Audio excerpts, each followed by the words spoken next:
My name's Alisa. I wrote a book called Color My Credit. I just try to come on and help answer questions regarding home buying or credit. Pretty focused this week on that next step after you kind of know how much you need to pay off on your credit cards or your debt. Then okay, so where does the money come from?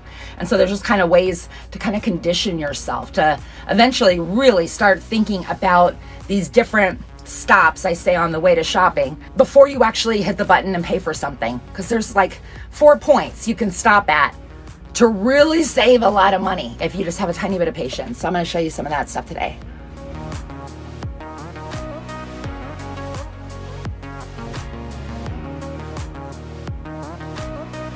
I've got all kinds of little stopping points, like different things you can do to save a lot of money. You have to kind of change your mentality of thinking. It's not so much of you calling, everything on that you pay out monthly, like utilities and things like that, and trying to see if you can get amounts that are cheaper. But it's kind of like looking at what you're spending and going, what can I do just to save $2 or $3, every time I spend? That adds up. And that's kind of the whole thing. So hello. I saved almost $20,000 last year. It's a retraining of your brain on how to save and how to spend. Because if you notice, a few years ago, I noticed a lot of the coffee places, and I go to those places and we're so conditioned. I'm not a jerk and you're not either. So of course we're gonna add a tip. How much have we added to our daily budget by tipping, compounding over time, and how much we're losing? And so it's fine to tip them as long as you're tipping you too. You gotta tip you too. There's 4 main points that you want to touch on before you go purchase something. And it takes just an extra second. I mean, we're looking at our phones anyway, okay? Instead of you reading all the Facebook, we go over here. 4 main points, okay? The first one's gonna be like a starting point.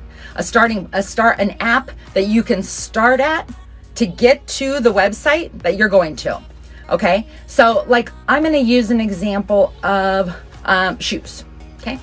Shoes. I wanna buy shoes. It could be back to school shopping. It could be going on a vacation. You want to name what pocket you want to plan for, okay? And I call it a pocket, okay? One thing we're going to break down. So, starting point. You're going to start out with apps like Drop, okay? Raise, Slide. You're going to go on these apps where if you go there and they have the website you're eventually going to purchase from, and you click on it from that site and it directs you, okay? You get cash back. So that's step 1. We're going to get cash back. We haven't even got to the website yet, okay? But then when we go to the website, second step, we're going to look for a promo code loyalty app. So if that company, let's say it's Foot Locker, has a Foot Locker website, they might have a loyalty app, okay?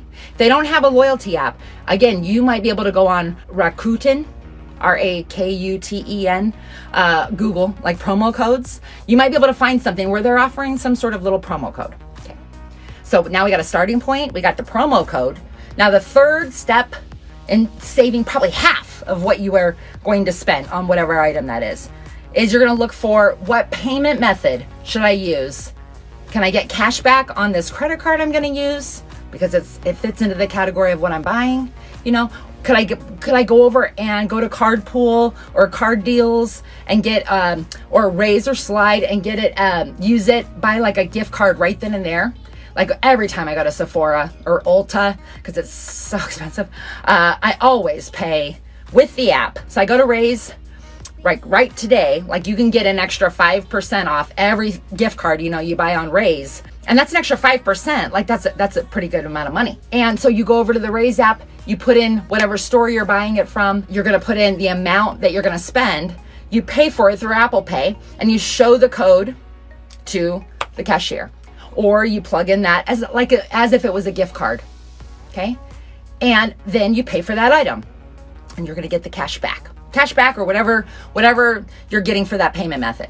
The final stop is the after sale. Okay, Fetch is probably my favorite, where you can snap a receipt if you're walking out of the store, and the receipt, those receipts add up, and you turn them into gift cards for Amazon, things like that. It's the routine, Ibotta, coupons.com. Every time you grocery shop, you should be able to start at coupons.com, find your items you want clipped and sent to your loyalty card for that grocery store. So when you go to punch in your phone number or use the loyalty card, automatically the coupons are on there.